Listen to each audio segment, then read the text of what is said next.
Welcome back to my YouTube channel baby step tutorials.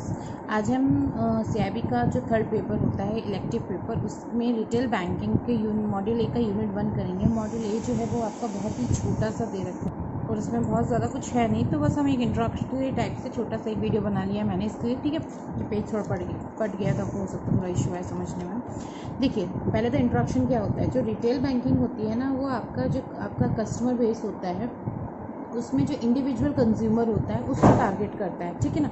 Means क्या हुआ, आप जो बैंकिंग सर्विसेज बना रहे हो या जो भी प्रोडक्ट्स ऐप वगैरह प्रोवाइड कर रहे हो वो उनके लिए है, जो एक इंडिविजुअल कस्टमर्स है जो रिटेल बैंकिंग सर्विसेज की सेवाएं लेगा। जैसे एक कॉर्पोरेट सेक्टर हो गया जहाँ पे कंपनीज हैं जिसके अंदर बहुत सारे इंडिविजुअल्स हैं, और एक हम यहाँ पे बात करें एक पर्टिकुलर इंडिविजुअल ऑर्गेनाइजेशन होगा, एक पर्टिकुलर इंडिविजुअल बंदा होगा।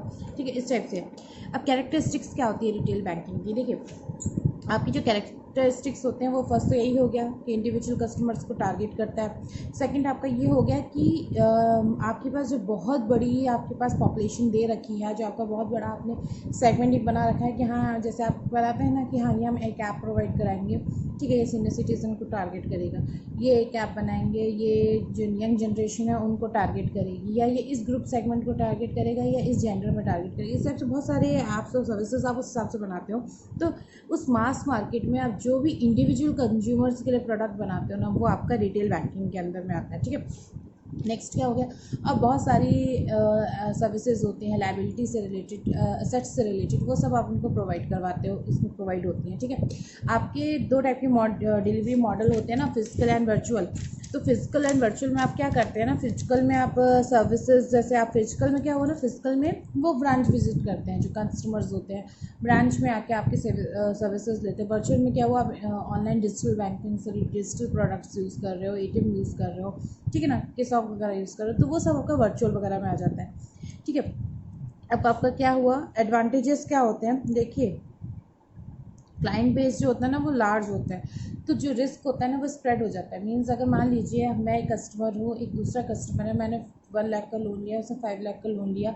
अगर बाई चांस किसी वजह से वो नहीं 1 लाख का पे कर पा रहा है तो छोटा अमाउंट है, ठीक है, बहुत बड़ा अमाउंट। अब आप एक कॉर्पोरेट की बात करें, आपने उनको करोड़ों करोड़ों के देते हैं, तो अगर उस कंपनी को कुछ हुआ या वो अपने आप को दिवालिया घोषित कर देती है तो आपका क्या होगा, आपका तो पूरा करोड़ों का पैसा डूब जाएगा ना। तो वो चीज़ बात हो रही है कि रिस्क स्प्रेड हो जाता है, इतने कस्टमर्स होने की वजह से आपका जो रिस्क है वो स्प्रेड कर जाता है। ठीक है ना, लॉयल्टी रहती है। ठीक है, आपका जो कस्टमर्स हैं जो आपके पास आते हैं वो लॉयल रहते हैं। ठीक है, फिर क्या हुआ, सर्विसेज जो है ना स्प्रेड कर सकता है। ठीक है, वॉलिटी होती है, ये इतना इंपॉर्टेंट नहीं है। लार्ज नंबर ऑफ क्लाइंट्स होते हैं, ऑब्वियसली चीज़ें इंडिविजुअल यूज़ करेंगे तो लार्ज नंबर ऑफ क्लाइंट होंगे। कंस्ट्रेंट्स क्या क्या होते हैं? देखिए, अगर आपका लार्ज कस्टमर बेस होता है तो उनको मैनेज करना थोड़ा प्रॉब्लम, रैपिड इवैल्यूएशन होने में थोड़ा सा प्रॉब्लम लगता है। मान लीजिए एक चीज़ और भी रहती है, जैसे आपका क्या होता है ना, आपको अपना ध्यान रखना पड़ता है, आपको क्या मार्केट में हलचल कैसी चल रही है ना, जैसे बोलते हैं कि मार्केट में क्या चाहिए, कस्टमर्स को क्या चाहिए, उस हिसाब से आपको जल्दी से प्रोडक्ट बना के लॉन्च करना होता है विद एफिशिएंसी। ऐसा नहीं है कि आपने जल्दी से बना के लॉन्च कर दिया और वो अच्छे से वर्क नहीं कर रहा, नहीं, आपको एफिशिएंट टाइम पे एफिशिएंट प्रोडक्ट प्रोवाइड करना है कस्टमर्स को। ठीक है ना, कॉस्ट जो होती है, जैसे अगर कोई वर्चुअल आपका डिलीवरी चैनल यूज़ कर रहा है तब तो वेल एंड गुड है, उसमें चार्जेस कम लगते हैं, आपका मेंटेनेंस कम होता है। लेकिन अगर आप ब्रांचेस के थ्रू कर रहे हैं ना, मतलब तो ब्रांचेस में क्या होता है ना, छोटे से छोटी ट्रांजैक्शन करने के लिए भी आपको एक एक चीज़ पे हाई वैल्यू ट्रांजैक्शन रखने पड़ते हैं। मतलब ये टर्म्स में होता है ना, जैसे एक बंदा ब्रांच चल के आया, आपसे कोई ब्रांच में काम करा रहा है, तो क्या वो मैन पावर भी लगी, जो आपका बिजली है वो भी लगा, सर्विसेज के चार्जेस भी लगे। मतलब वही चीज़ है कि हायरार्की दे रखी है कि ब्रांचेस में आने पे इतना मेंटेनेंस यूज़ होता है। ठीक है, अब क्या हुआ, रिटेल लोन्स वगैरह में आपका क्या होता है, छोटे छोटे अमाउंट्स होते हैं और उनको आप कवर अप करना चाहते हैं, लेना चाहते हैं, तो आपके पास ऑप्शंस बहुत सारे होते हैं कवर अप करने के लिए। क्योंकि छोटा अमाउंट है, आप जैसे मान लीजिए उसने कोई चीज़ अपनी गिरवी रखी या फिर आपको लोन नहीं मिल रहा है, कुछ टाइम बीत गया, जो भी अकॉर्डिंग लॉ अगर आपका कुछ भी आप वसूल कर सकते हो तो आप उस तरीके से वसूल कर सकते हो। लेकिन छोटा अमाउंट है, ठीक है, अगर उसके पास ज्वेलरी, आपने ज्वेलरी ले लिया, एफडीज है, कहीं किसी और अकाउंट में पैसा पड़ा, आपने उसको लैम मार्क करा लिया, तो बहुत से ऑप्शंस होते हैं ना आपके पास, तो वो चीज़ की बात हो रही है। ठीक है, इसी के साथ जो हमारा ये चैप्टर है ना, ये चैप्टर कंप्लीट हो जाता है। यूनिट 1 जो है इतना ज़्यादा इसमें इंपॉर्टेंट था नहीं, बस एक बेसिक इंट्रोडक्शन था कि रिटेल बैंकिंग क्या होती है, ताकि जब हम आगे करें ना इसके chapters model B C D E में तो बहुत ईजी पड़ जाए। देखिए, रिटेल बैंकिंग ना बहुत ईजी है,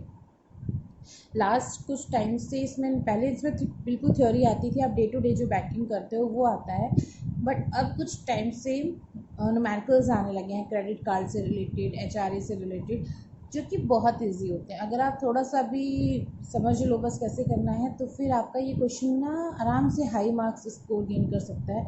इवन मतलब मेरे कहने मतलब ईजिली क्लियर हो जाता है, बहुत ज़्यादा मेहनत नहीं लगती है। लास्ट टाइम तो पेपर भी बहुत ईजी था, जो लास्ट सेशन में पेपर आया था। ठीक है, चलिए ठीक है, अगर कोई डाउट है मेरे को बोल देना, कोई सजेशन देना हो तो कमेंट सेक्शन में बता सकते हो आप मेरे को। ठीक है, thank you so much for watching this video, have a nice day.